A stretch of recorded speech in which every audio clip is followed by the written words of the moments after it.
The following is a Productions original series.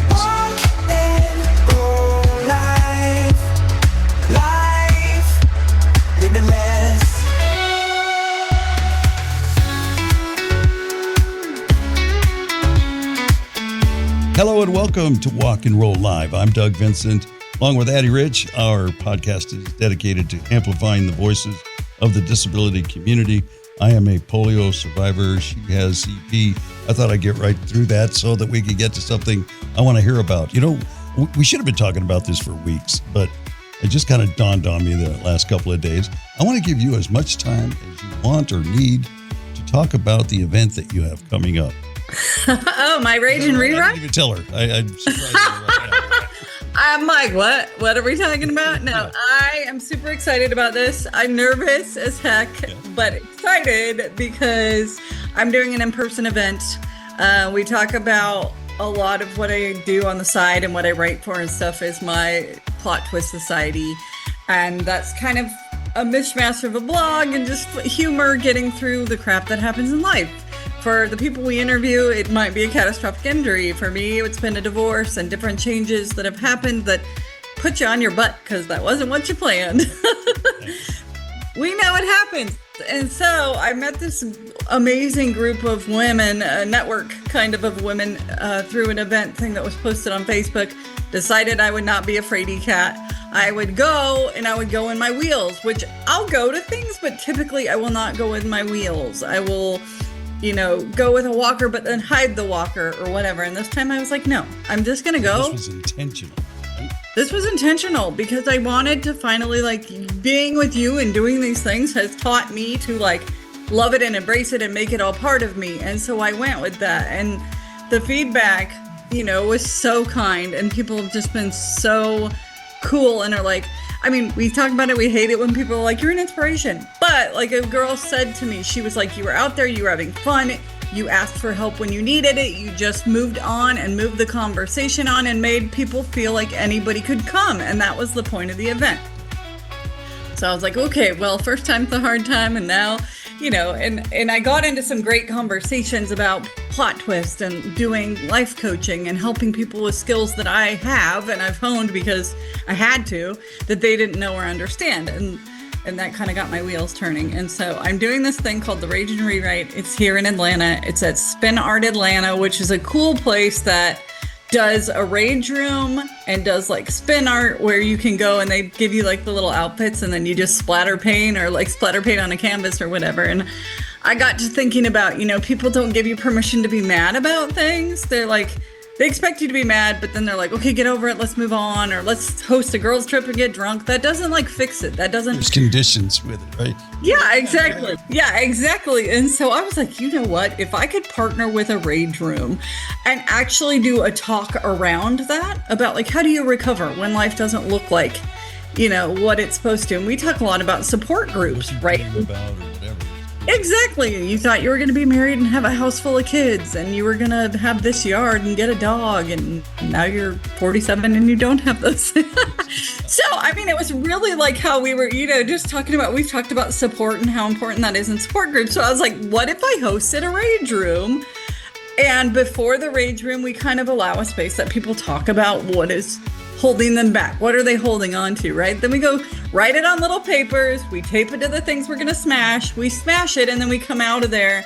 We have snacks and we talk about okay, maybe it doesn't feel better right now, but it'll feel better in a little bit and give them a space to write and talk. And so that's what I'm hosting and I'm super excited about it. If nothing else, I'll be laughing about it. But the amazing thing was approaching this rage room and saying, hey, here's who I am. Here's what I would like to do. And explaining and sending them my information about who I am, the pod and everything. And having the girl write back and go, we'd love to do this. What adaptions can we make so you can get into the rage room and so you can use the rage room? And that was actually tremendous to me because I was generally business owner. She was like, if you call me or show me a ramp you need me to buy because it's stairs down into the room. I was like, this girl doesn't know me. This girl does not know me and she wants to make it so that I can do it. And so when you get a champion in your corner, it became all the more exciting because this woman is now as excited as me and willing to make it accessible. So super excited to support that business. What's your flyer say? Oh, what?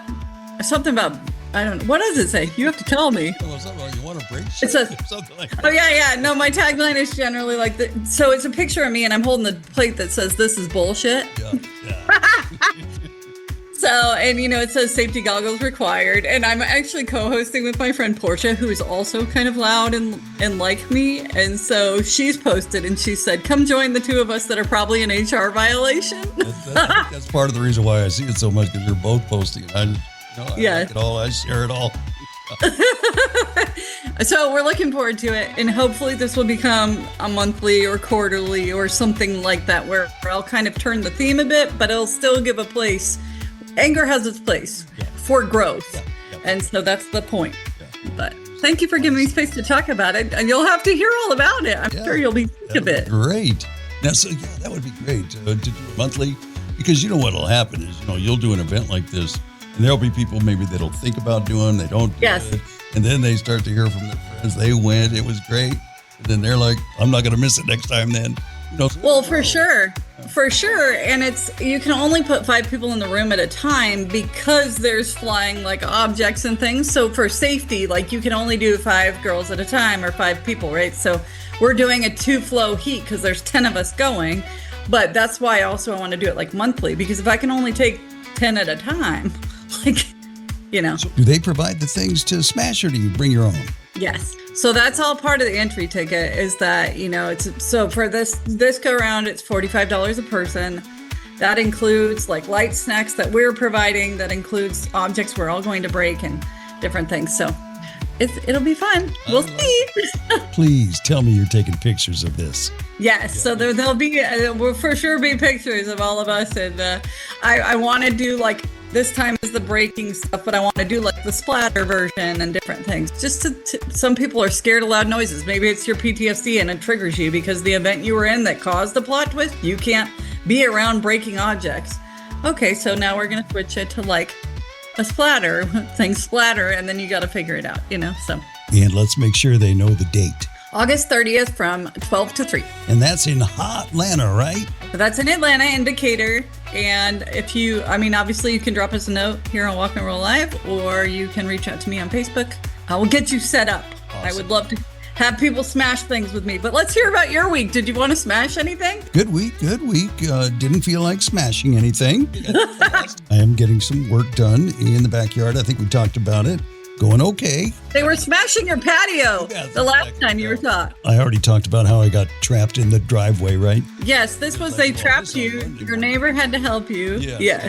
But it's coming along nicely. They were just here today. They got it all framed. I think they're going to be pouring concrete sometime later this week. And they're going to make a little ramp off of one side, connects with the sidewalk that goes up the side of the house.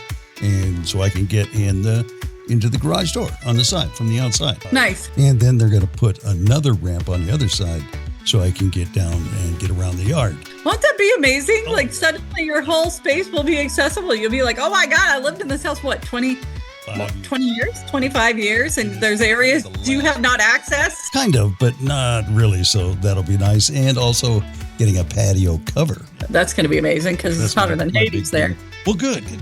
We'll talk more about it next week. We'll give another segment to it. But looking forward to that. Today, we have Christina Rhodes. We met her at the Abilities Expo in Long Beach, and she was just zooming everywhere. We'll talk a little bit about it and find out exactly what her role is. She's at all of them. And yes. I'm going to get together with my brother in Phoenix in September. So I'll probably run into her again. I know. That'll be exciting. You'll be like, hey, we'll see what color her hair is, right? Because her hair was such a cool color when we saw her. Exactly. And then the other thing is my brother and his wife moved to Mexico about 3 years ago when they retired. So then after the expo, I'm going to go down there and visit him for the first time down there. So. Oh, I was like, have you been to Mexico? I have never. From growing up in, have you ever been to Mexico? No. Okay. Me neither. Growing up in Cali. Yeah, there was a trip I was going to go to Mexico years ago, probably late teens, early 20s. And I met a girl, and I decided that's what happened. Had a chance to go out with her, and so Mexico lost. Mexico lost. Yeah. No, that's funny because my best friend and I, Libby, we were going to go to Mexico too one spring break. I want to say it was our sophomore of college or whatever. And we ended up just staying in San Diego and like doing Old Town San Diego and stuff. But I was like, we were so close to Mexico. Old Town San Diego's nice. It's really nice. All right. So Christina's next, but first we're going to hear a word from UGR Professional Training. At UGR Professional Training, we know that your greatest asset is your team. Investing in their development, knowledge, and happiness is essential for your business's success and growth. To achieve new heights, it's important to hire intelligent, talented individuals and empower them to excel in their areas of strength and passion. UGR is committed to transforming your employees into happier, more productive, and fulfilled individuals. When your team thrives, your business prospers. Wise leaders understand that providing team members with opportunities to shine in their strengths unlocks untapped potential. Elevate your team with UGR Professional Training and witness the growth of your business. From the UGR Professional Training Studio, you're listening to Walk and Roll Live. Don't put me on a pedestal, I'm not here to inspire. I've got my flaws, my highs, my lows, my own heart's fire. I laugh, I cry, I break, I'm meant just like anyone. I'm not your symbol of courage, I'm just me, done. I've got dreams that soar, fears that bind, moments of grace and times I'm blind. I'm not your hero or your saint. I'm real, I'm raw, no restraint. I'm more than your story. Welcome back to Walk and Roll Live. Today we are joined by Christina Rhodes. We met her at the Expo, the Abilities Expo in Long Beach. They moved it to Long Beach this year in the LA area. And just over the course of the day, I just saw this mad woman just back and forth and up and down the aisles. And, there's, I don't know, how many thousands of people do you think were there? And, you would rarely kind of see the same person a couple times. I think I must have seen her 10 times, and finally we had to stop her and see what she was up to. So we had a quick chat then and invited her to come on the show, and here she is. So, Christina, maybe you could give just a little bit more of an introduction, just where you're from, that kind of thing, and maybe your affiliation with Abilities Expo and nature of your disability. Yeah, thanks for having me on, Doug and Addie. I appreciate it. Walk and Roll Live is a cool, just resource for our community. So thanks for what you guys do. My name's Christina. I am pretty much lifelong wheelchair user from a spinal cord injury when I was just 10 months old. So it happened before I even remember. It was a result of domestic violence, but I don't even tell most people that because they get sad and I don't remember it. That's just my story. When I was growing up, I used to just tell people car accident because it was easier and they seemed to just go, oh yeah, okay, and move on with their day and it doesn't affect them. So, but as I got older, so I have been with Abilities Expo in one way or another for, affiliated with them for over 20 years. I've worked with lots of companies that have exhibited with Abilities Expo, Colors Wheelchair, MV1, a couple other accessible vehicles throughout the years. But now I work for Abilities and do sales. So I help folks connect with booth space and give them all the details and opportunities they need to get there on the show floor and connect with the community, interact with other folks with disabilities, and find their people. Very nice, very nice. I did find a picture of you. You look very young, and I kind of read the article, and I guess you had were the facilitator of kind of a hangout at the Abilities Expo. That must have been probably your earliest interaction with them, right? 20 years ago?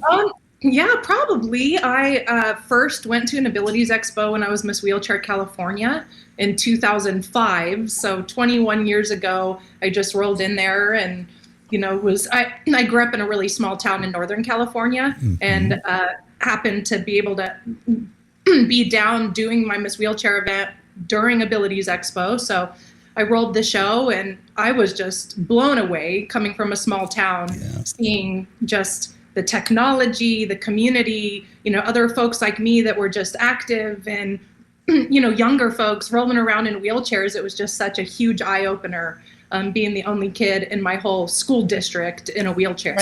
Right.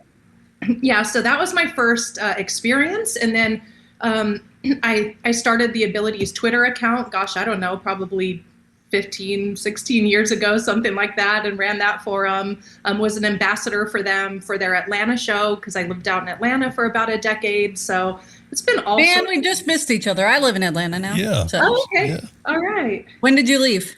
2017. Okay. Yeah. Okay. And we've been, you asked where I'm from. My family and I live in New Mexico now. We've been in New Mexico since 2017 and just absolutely love it here. We live in a cool little town called Truth or Consequences. How cool. I've actually heard of that. That's amazing. No, that's fun. And I'm sure it's a lot different than Atlanta. I've been in Atlanta since 2001. So you and I could have bumped into each other in some way, but it just took the Abilities Expo this year, I guess, to do it. Yeah. Well.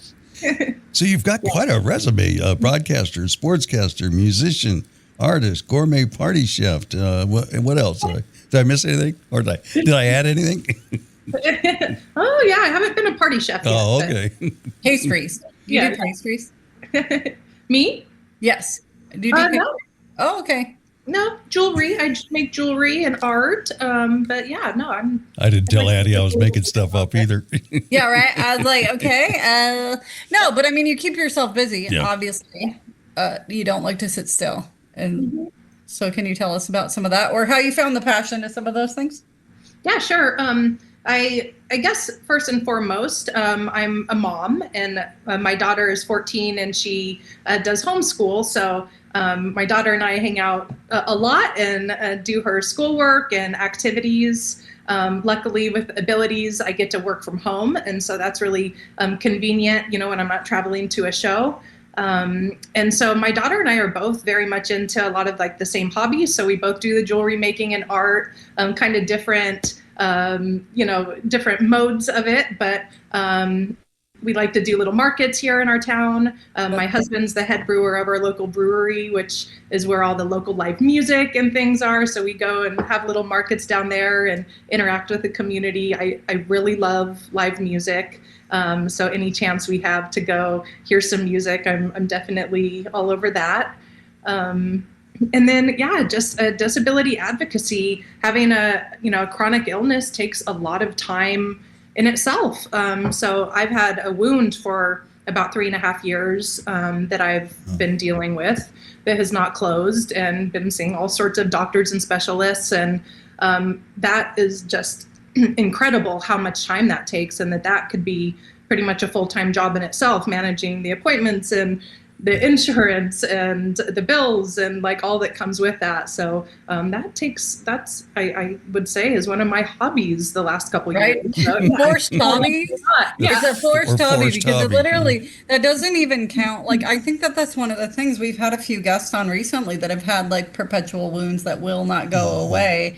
And I think that's something that people that don't have a disability that like have healing issues don't understand. They're like, oh, you get a cut, 2 weeks it's gone, or a bruise and it's gone. And we're like, no, that's not exactly how it works. Yeah. Yeah, so many other things too that that come up over time as we do this show. But the not being able to regulate maybe your temperature, very well in heat or cold, extremes, and bowel issues. It's always talked about. It seems like so. You're dealing with all those things all the time, in addition to all the things we mentioned here before. Tell us a little bit more about the part of your career, broadcaster, sportscaster. That's true, right? Yes, that's a true fact about me. I was the general manager of a radio station that was a part of the university that I attended, Brenau University, in Gainesville, Georgia. And it's a historic women's college there, just such a really cool school. And I was going to school there for mass communication, and then stayed on to get my master's in organizational leadership. And so while I was going to school there, I became became the general manager of their little radio station. And it was just so fun because it was an eclectic station where all the students had opportunities to have radio shows as well as volunteers from the community. So we had all sorts of DJs from different ages and different walks of life, playing everything from, current stuff that the kids love to classical music and world music and different languages. So it was a really, really fun time. So I hosted a couple of radio shows, did some interview shows, produced some stuff, and then was, a mentor to a lot of the students and community people that came in there. So that was a lot of fun. Yeah. How did you get that skill set or decide that you liked that? Because, it takes a skill set. Yeah, my family has always been in broadcasting, and so mostly television broadcasting, but my mom worked in radio a little bit when I was growing up, and they were mostly on the production side, but I have always been fine in front of the camera as well, or speaking in front of people. I think that's another kind of learned skill that comes with having a lifelong disability, because strangers approach you and talk to you. You have to talk with medical professionals. You have to answer a bunch of questions all the time. So you get comfortable just chatting with people and being kind of in the spotlight, again, right. Whether we like to or not. You roll into a room and everybody looks at you. So, you kind of either learn to shy away from it or just embrace it. So I was interested in broadcasting because of my family's kind of background. And then I got interested in radio because I was very into music. I really love interviewing and chatting with people. So that kind of, the talk radio side kind of was a natural part of it that came along as well. And then, the teaching part of it, I enjoy teaching too. So my time at Brenau was a lot of fun. And then, I've done working for different companies, done a lot of just television interviews and product interviews for the news or different shows about different products that I've represented over the years. You do a bit of that at the expo, right? There were some stage interviews that you did. Yeah. I got to interview Marissa Bodie from Wicked. Right. Yeah, that was very cool. She was a really, really cool person, and that was so fun to have an opportunity for the Abilities audience to see her and hear her story. That was really cool. You mentioned you go into a room when we're disabled and you get a few head turns and all that. After a while you just don't even notice it anymore. It takes when I get together with my brother or we go out with a sports team, then it's like, oh yeah, we're kind of different, aren't we? Then you start to notice that people are really looking in. But as I kind of navigate social media, I'm starting to see this distinction. And Addie and I have this conversation a lot with whether you come to disability later in life and it's acquired or early in life. You're kind of like me. Acquired it early in life. Within a year, and so it's lifelong. But when I look on social media, it seems like the younger generation are pushing back a lot on that. People asking questions or saying things to them. I saw another post today. It sounds like their experiences. They can't hardly go out of the house without people accosting them and asking rude questions. And I truly don't get it. I mean, I haven't in years. When I was younger, I remember a lot more, but not usually as respectful too. Even when I did get a lot of it. So what's your experience been? I mean, I think it's been mixed for me. As I've gotten older, I think it's less. But when I was a young girl in a wheelchair and didn't necessarily, and I hate saying this, look disabled. That's such a silly thing, and that doesn't exist. But that's what people would say all the time. Yeah. You don't look disabled. Yeah. And you're too young to be disabled, which is wild too. Yeah, that doesn't make any sense. I think when I was younger, people did make weird comments to me. Or you're too pretty to be disabled. That was my next one I was going to go for was that. So I was like, crazy. Even doctors would say things like that. And it's so offensive to all of us, Yeah. And when I was pregnant, because I carried my daughter almost full term, that was a wild time. People could not contain themselves. Yeah, they were just, and I was in Georgia then, and I feel like it's a little worse in Georgia, like in certain places, like, I don't know. I mean, I feel on any topic that people can be ignorant, they will be ignorant in Georgia. Like, I'm sorry. Like, I hate to stereotype, but there are beautiful, wonderful, open-minded people. And as it's become more of a melting pot, I believe it's lessened. But I feel like anywhere there's pockets, and maybe everybody's taught different levels of like couth, right? Or they just don't have the experience. So maybe I need to give them a little grace that it's definitely lack of exposure. But people were very shocked, and they would just like say things before their brain stopped them. Like, oh my gosh, how? And I would just let them, come on, you can get there, and then they would be like, oh, I didn't realize that. And I'm like, yep. So you're answering your own questions, just you're figuring it out. Like, yeah, right. I think I've told the story here, Addie, but when I was, my daughter was 2 or something like that, and I had a friend who was in the same office building, and we would go lift weights together. So I'd go in there and get them after work, and sometimes, my wife at the time would bring my daughter up, and so she would kind of run in there with me, that kind of thing. We had a coworker that would ask him. He finally came to me out of frustration, but she would come to him and say, "Well, that's not Doug's daughter, is it?" And I'm like, he's like, "Well, yes." And every time she would see her, he would bring it up again, and she would ask, and he just got so tired of it, But it's like, I mean, the joke I used to say is, I'm obviously her father because she looks just like me. She looks like at a 2-year-old picture side by side. You couldn't hardly tell the difference, but we're not sure who the mother is. She looks so right there alone. It should have, figured it out. But to be that persistent. It's interesting. Yeah. People need to get out more. Yes. So I haven't not gone without it, but it seems like less and less. And I never really had a big issue with it, and I don't know if it's just the social media part of it now, and because there's posts about the top 7 things you shouldn't say to somebody in a wheelchair. I see those over and over and over again.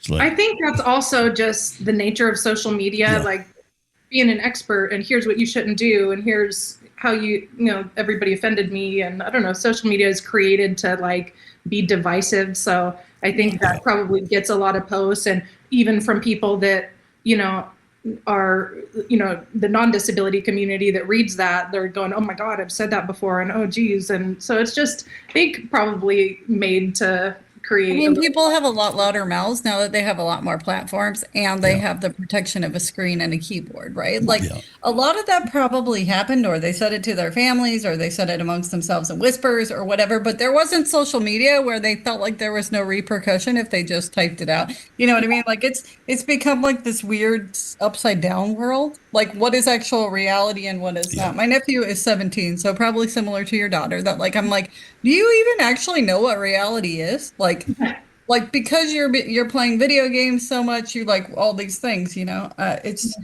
his version of the world and the world outside. I'm like, whoa, I'm scared. Yeah.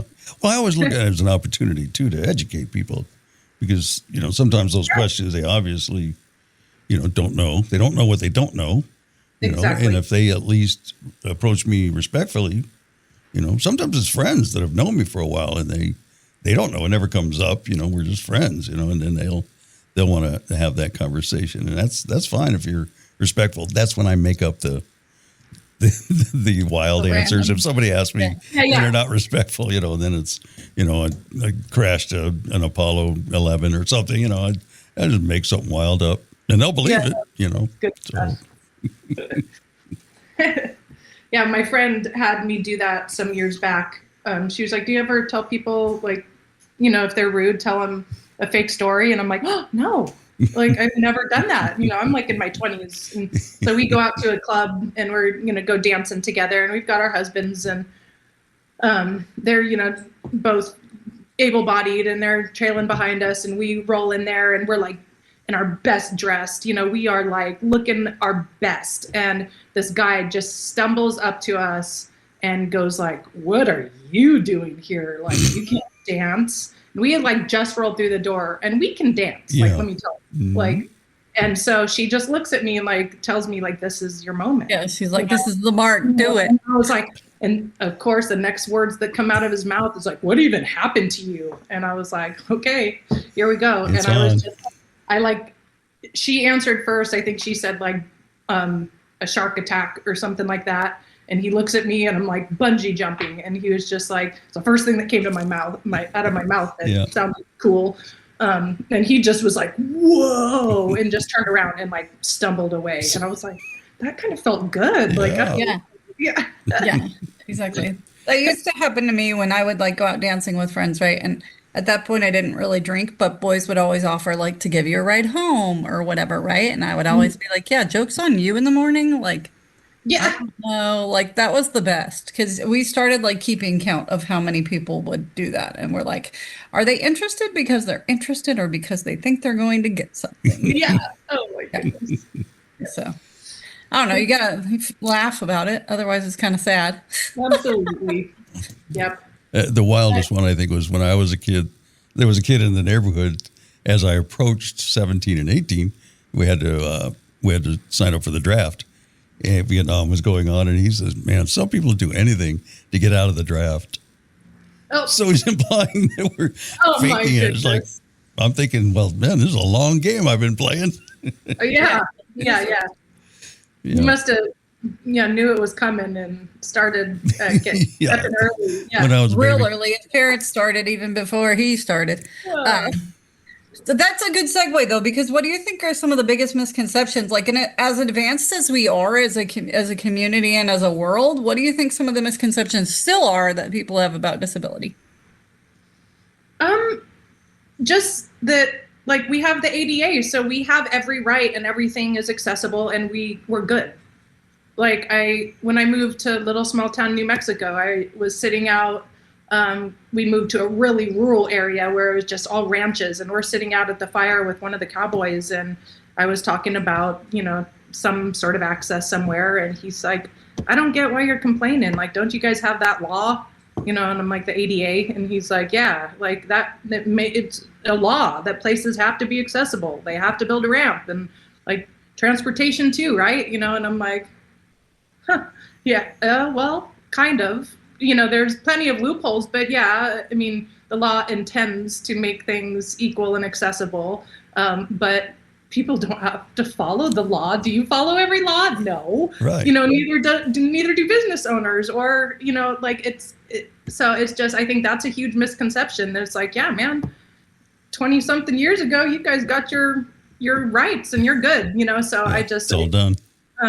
That's not the case. And we know that. And then, just these last few years, I've always had to deal with it, but just healthcare, like what a obstacle, and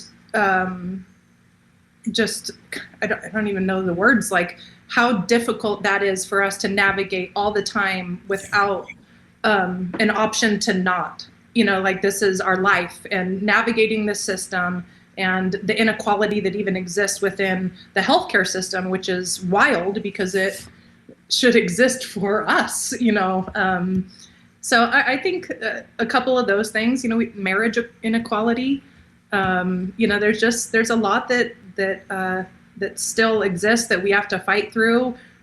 People joke about the disability tax, that anything we want to do usually costs a little more than, if not a lot. I was going to say a little more. Yeah. I mean, even if it's just a parking or a something, even a little bit where you're going, we usually have to compensate to be able to have the same experience as other folks. And so there's a lot, and we roll through life smiling and just doing it. So, yeah. Yeah. Adapting, making the best of what we have, but always, I think that's one of the things I think that's grown really in the community is we're getting together and we're starting to have a larger and larger and larger voice about these things, whether it be accessibility or, just having some of the devices to help us experience. There's more and more talk now about having adaptable equipment at state parks, national parks, so that when we go, that we can enjoy it and enjoy the paths and all those things that everybody else does. You know? Yeah. Yeah. And to the national parks credit, I think it still exists. Gosh, I haven't renewed mine in a while, but don't we have a free national parks? Mm-hmm. And I think pass? it's lifetime.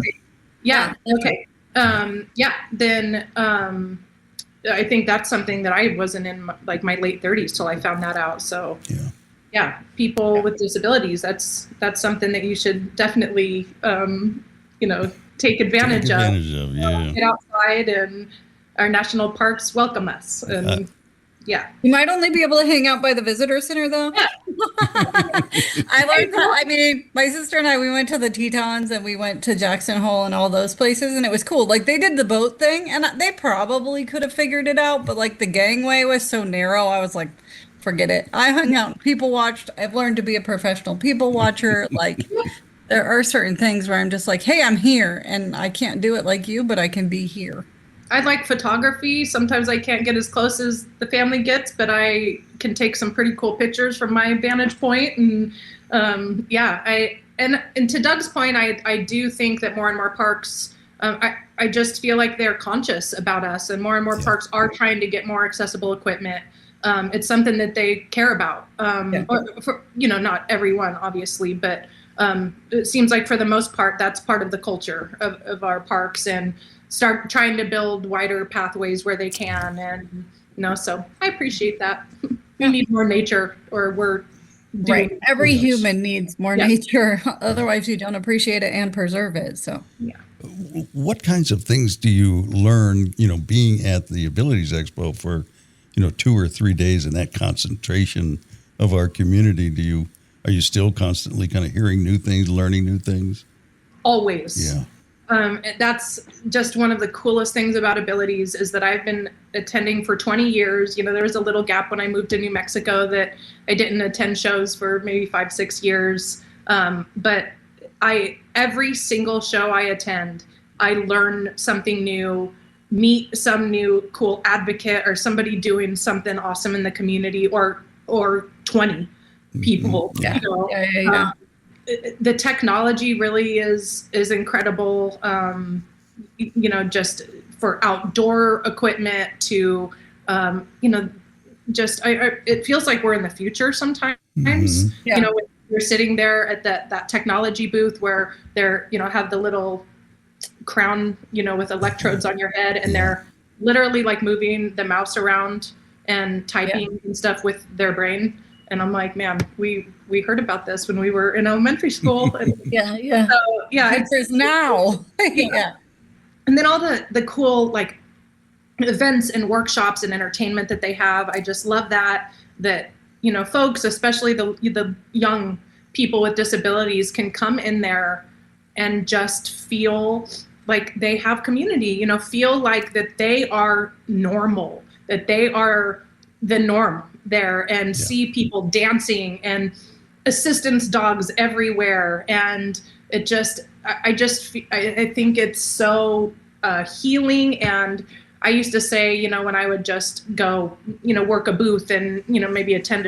a show or two a year, that it would just recharge me. Like, I would go home with like a renewed sense of self, just ready to like tackle stuff, know that people are out there, companies are out there working hard for us and trying to get us, the resources and products we need to like tackle this world, so all the things we were just, pointing out that we still need, it feels good to go to Abilities Expo and know that people are trying to fix it.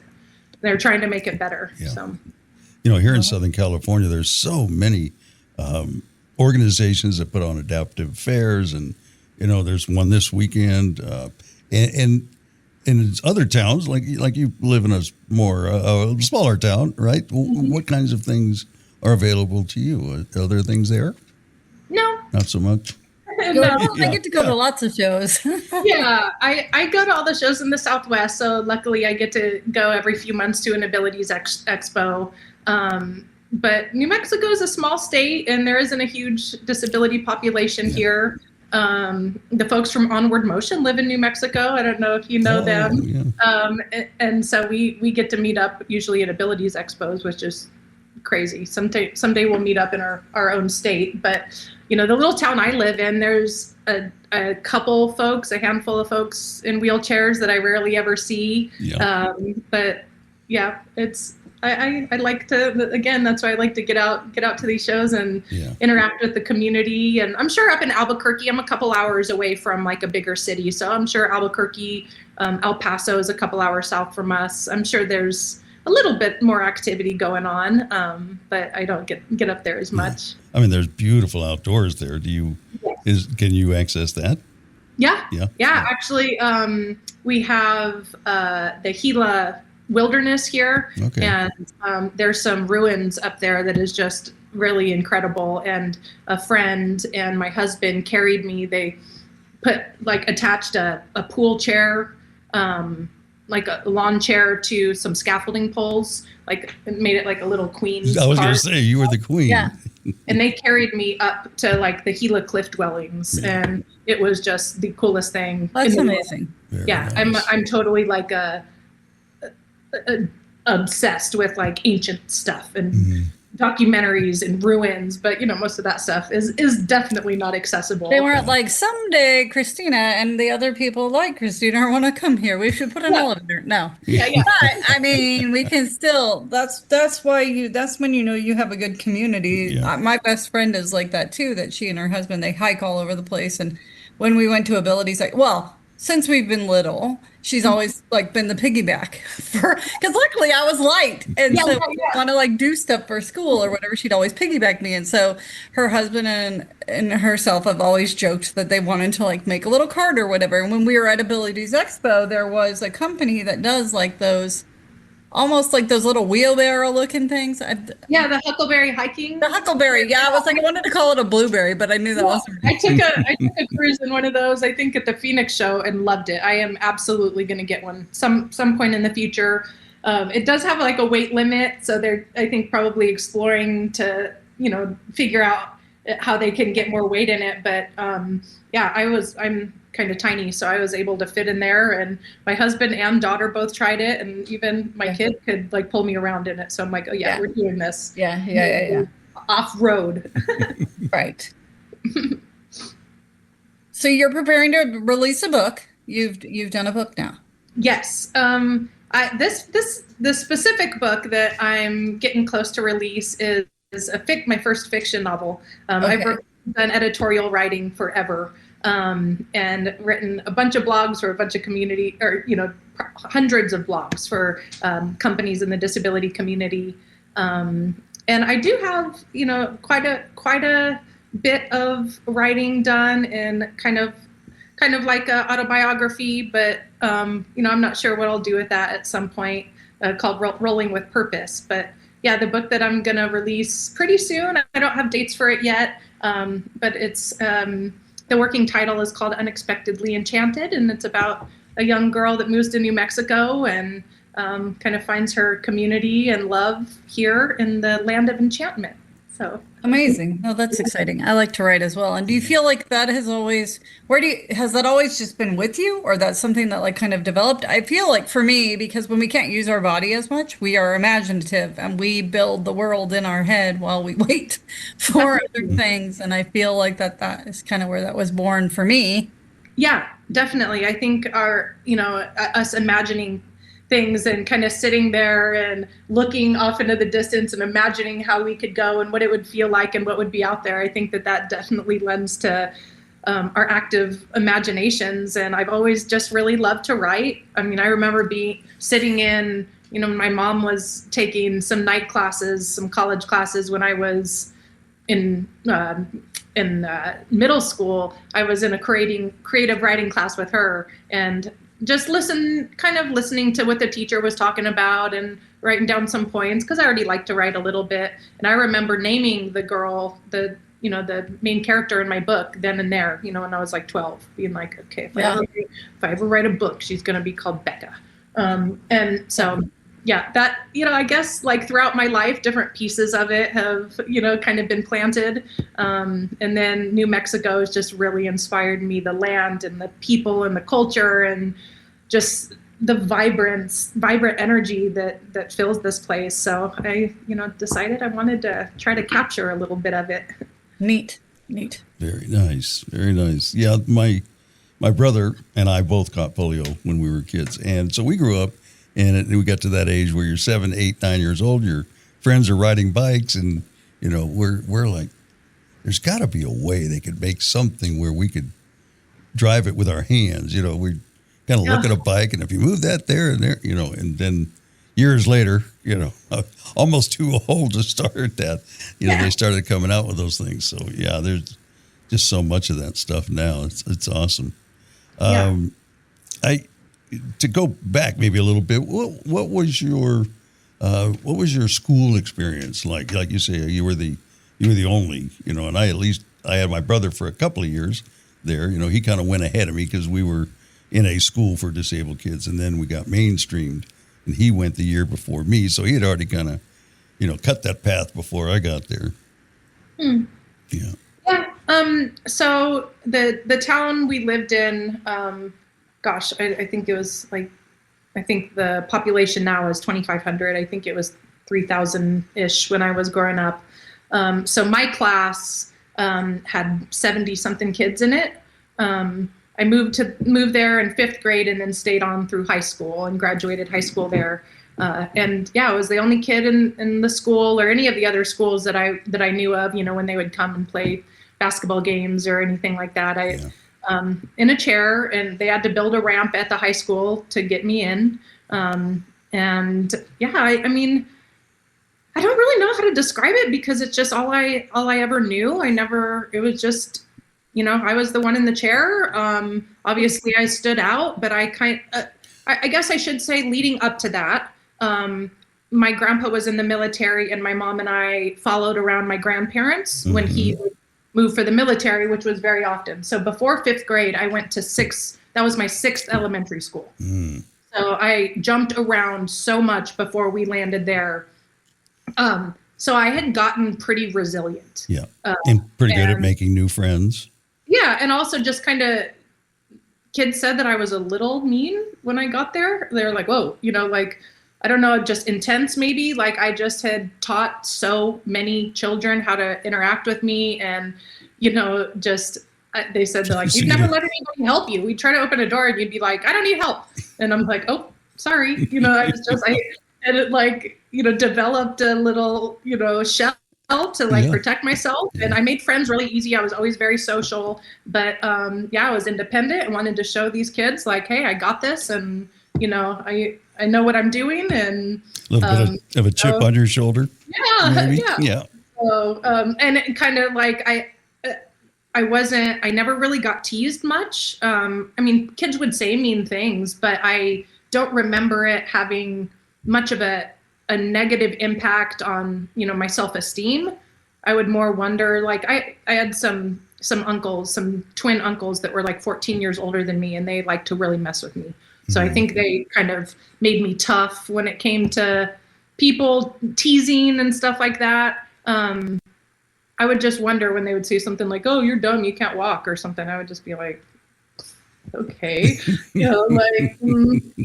I don't remember it being hard. I mean, there were a couple years in middle school where there was some girl bullies, but I think that was kind of just middle school girls, Yeah, I was going to say, yeah. But I don't think it was much about my chair. So I guess I was pretty lucky in that way, or just somehow my personality, I just did my thing. And that pretty much again mirrors my experience. I made friends, and the people that didn't want to, whatever. Yeah. And I would admit, Addie's outgoing, and she moved to Atlanta. She moved to Atlanta, out of college, coming from a small town in California too, has plopped down into the inner city, and it's like, good luck. So I was like, what? Yeah. Wait a minute. Wait. Now here we are 25 years later, and I'm still here, not teaching in the inner city anymore. That was 2 years of that, and that was fine. But I think that there is a certain thread that runs through us that says, hey, give us a a challenge, give us a spoon and a bowl of food people don't want to eat, and we're going to eat it just because that's how we're built. right? So, but you do motivational speaking too. So obviously you kind of took it forward from being a kid who was like, I'm going to bounce instead of, stay on my knees. Yeah.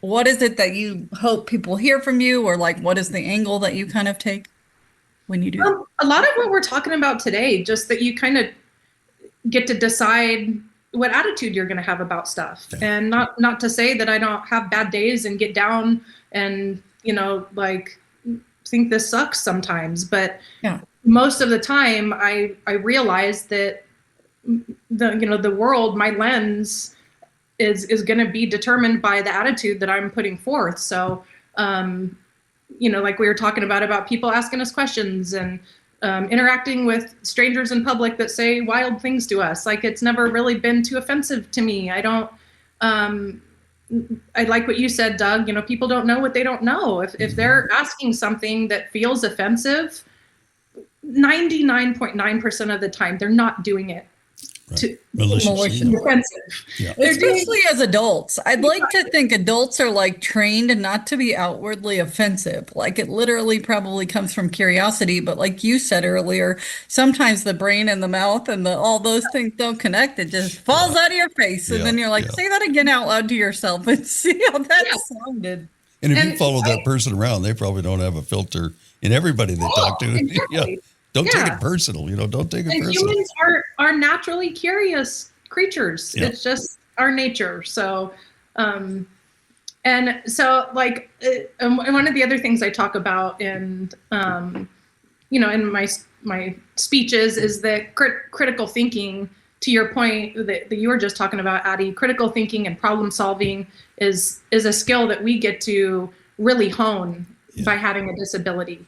And so even if I'm speaking to folks that don't have disabilities, it's just kind of bringing that awareness that when you're faced with a challenge, you can look at it a couple of different ways, like with a defeatist attitude, or you can look at it as like, all right, let me see if I can do this. Let me see, because at the end of the day, it feels really good to accomplish something, especially if you have to work extra hard for it. So like, I kind of know that feeling is at the end of something if it's a challenge. If I get it done, then I get to have that feeling about like, hey, like I did that. I did that. Yeah. Yeah. And there's little things like that every day, right? I mean, still. For sure. And sometimes you don't even notice because, like you say, you've honed that. I call it, like flexing that muscle so much that you encounter something, assess it, figure out how you're going to do it, all in like sometimes the blink of an eye, and you don't even think about it. Those are the smaller things, of course. And then there are things, you really have to sit and think about for a while. But we just do it all the time, every day. What are some of the questions you get when you're doing your speaking engagements? A lot of people are very curious about parenting. When they find out that I've had a daughter and that she's 14 now, they want to know about different parts of that, what it was like being pregnant, what it was like having the newborn, what about when she was a toddler and she's running away from you. And so I talk a lot about parenting. And then, people are just curious about just life in general, like how you get stuff done, how it's been to have a career, how it's been to just accomplish life, with these extra challenges. And I'm sure you get a lot of the same questions, just living your life. Yeah, exactly. Yeah. How do you put on your pants? Same way you do, just slower and not standing up. Yeah. But kind of along those lines, if there's somebody who's listening now, because obviously throughout this interview, we've now seen that like you have a deep sense of resilience. You're happy-go-lucky in many ways, right? And grateful for what you have, all the things. You're my kind of girl. But if there's somebody who's either like newly disabled or just trying to figure it out, or finds themselves falling into that and has, some of the depression or feeling stuck or those things that like maybe haven't plagued us just because we weren't gifted that outlook, I guess. What advice would you give them? Seek out things that make you feel good. It's different for everybody. Some people it's music, some people it's cinema, some people it's being with friends or spending times with animals or being outdoors.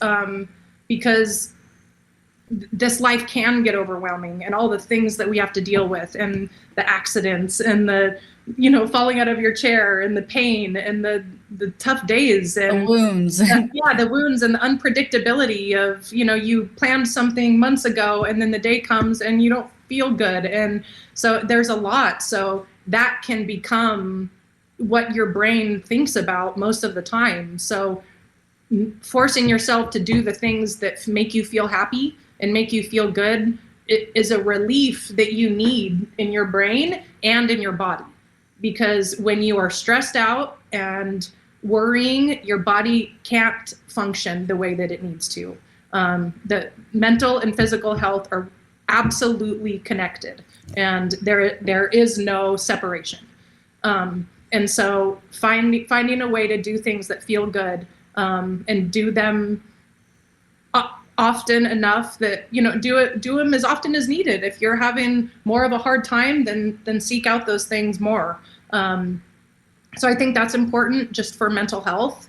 Finding community is extremely important. Knowing that other people have been through what you've been through and have made it through and are living their life and have done things that you didn't think were possible, have had kids, have had a career, have gone on to do the things that you think might have been taken away from you now. So finding community is how you discover that those things are still available to you. And then how you find also all the resources that we talked about.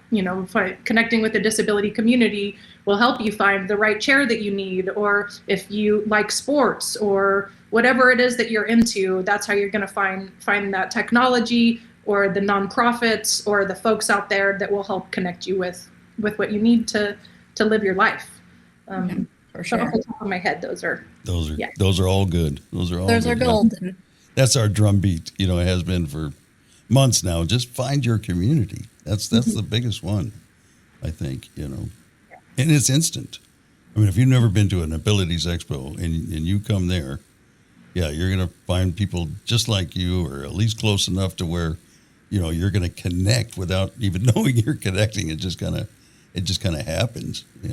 And find the local organizations that will be having events that will keep you connected to the community throughout the year. And be thankful for what you're, what you do have.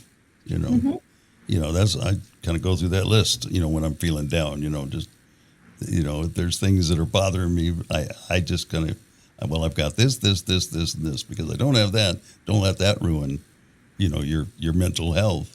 You've got all these other good things going on. So very gratitude nice. is so powerful. Yes. All right. Well, I think we're winding down here. I have to ask you, because that's a big part of your social media. I walked on crutches and braces for years and years and years. So I've been in the wheelchair maybe 20 years, and I just I haven't really tried very hard, but I haven't mastered the wheelie. I mean, I can hop over things, but to sit in a chair, I mean, I see people and it just is second nature, and I don't know. I don't know what the advice might be, but well, I got hurt when I was 10 months old, and because I was a kid, and you want to protect your kid, I had wheelie bars until I was 13, and went to Texas Lions camp, and so that was really my first interaction with other folks, other kids in wheelchairs, and all the campers no, not the campers, the counselors. Yes, the counselors. Were trained to help us get better in our chairs and gave us all sorts of cool wheelchair skills. And so they taught me the summer that I was 13, I think, how to pop wheelies. I did it a couple of times, wasn't too confident. And then the next summer I went to Shriners, and they were like, no, you are going to perfect this because it limits your independence if you don't know how to do it. And I'm like, but I'm scared. They kept me in that gym and Shriners until I could pop down every size curb in there and hop up a lot of them. And I left there like a wheelie master. And then it has been just such a huge part of my life. People are constantly making comments because they think I'm showing off. All the time. You're like, fine, think what you want. I'm just always doing a little recline like this. because it changes the pressure. That, like, if you get out of your wheelchair, if you pop up the front at all, even if you had wheelie bars on, just that little bit of pressure changes is important. Right. Mm-hmm. And so, like, for my spasms, for everything, I'm always popping a wheelie, sitting there, popping a little wheelie. People are like, you show off. I'm like, people sit in normal chairs all the time and pop back and up. Yeah. Like, normal 4-leg chairs, and people are leaning back. So don't give me that. But being able to hop down. There's that spiciness. Yeah. I do my Wheelie Wednesdays every Wednesday, and find a cool spot to do my Wheelie Wednesday videos. And people my brother, he's got it down. One time we were in Vegas, and there was a ramp that went down into a lower section, and that was impressive enough to me. But he put a child, I don't know whose child it was, but he put it on his lap and did that.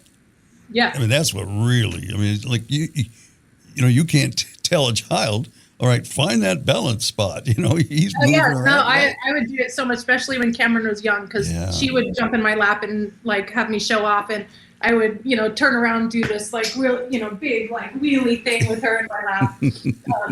And she would just love it. And then all of her friends would like, can I do it? And I'd be like, ask your mom, because, it's kind of a crazy ride.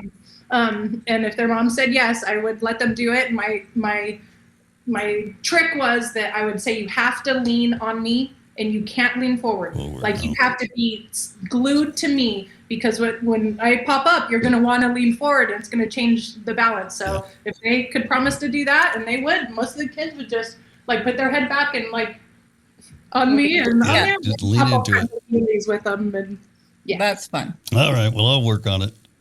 I'll try to get better. All right, Doug, at the next expo, me and you are going to have well, you know what? Next expo, I'm thinking about coming to Phoenix, because my brother moved to Mexico, so he could just come up north, and we're going to meet there. We're talking about that. So September, right?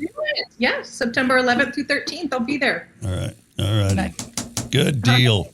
Well, thank you so much for taking some time out and talking with us. We appreciate it very much. Thank you for sharing your story with our listeners. Yeah. Hey, Doug and Addie, it was really nice talking to you guys, and thank you for having me on and sharing your experiences, and thanks for what you do.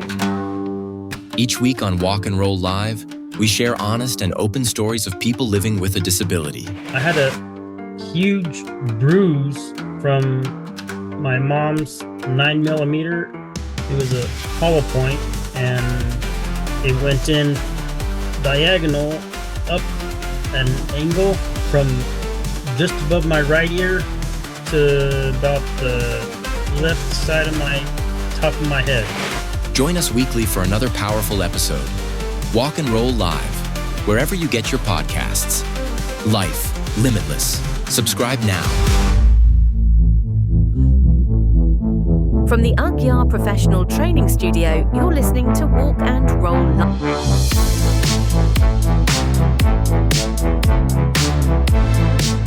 So, I love her story. I love her spirit.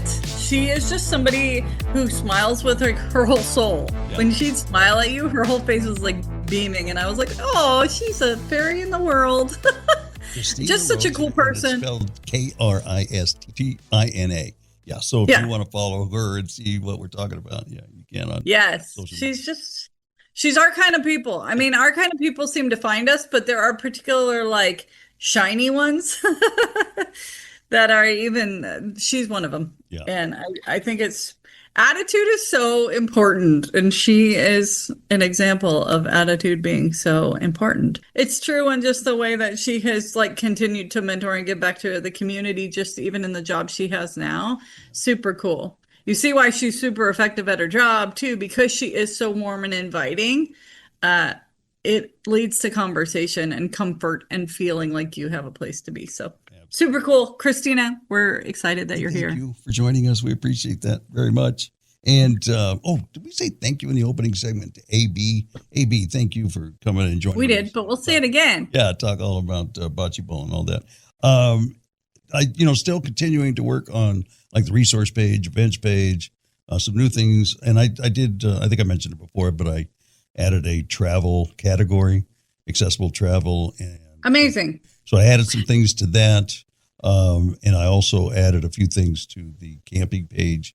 There's a place, it's actually in Colorado, but it's called Wilderness on Wheels. It's an accessible wooden path that goes through a forest. Oh, cool. And they also have places where you can camp. There's tents and cabins that are accessible. Amazing. Let's do it. Yeah. So Disability Inn next year is in Denver. Oh. You should come. Done. You should come, and we should go do that stuff because I think it would be great. Now that I'm retired, I used to give a guy in my Kiwanis Club a hard time because he's retired, and he'd come to the meeting and say, I won't be here next week. I'm on vacation. And I would say, what do you mean you're on vacation? Your whole life's a vacation. You're retired. But, now I get it. I haven't really gone like a vacation destination trip. Yes. To, Phoenix would be great. But, yeah, I would definitely do that next year. Yes. Put it on your calendar, Doug. We're going to meet at Disability Inn. It was a tremendous experience, and I think you have a lot of value and knowledge that you could add to that community. So we're doing it.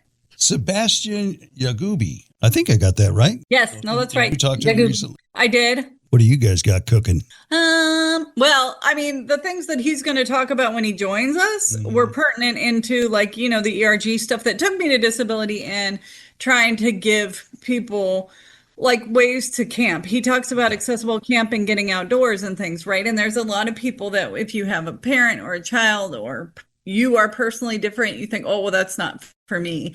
And Sebastian has given different talks and we're both thinking about camping again. I know it inspired you, and it also inspired me to be like, hey, people at my work could use this because they're still feeling, I don't want them to just go work and go home as a caregiver. Let's make the adaptation so everyone can enjoy the outdoors and have some semblance of a quote unquote more normal life. And so after our conversation, I reached out to him and was like, hey, I think this could expand, and I'm hoping it does for him, and some other connections I made at Disability Inn. I mentioned him because I tend to be a networker by accident.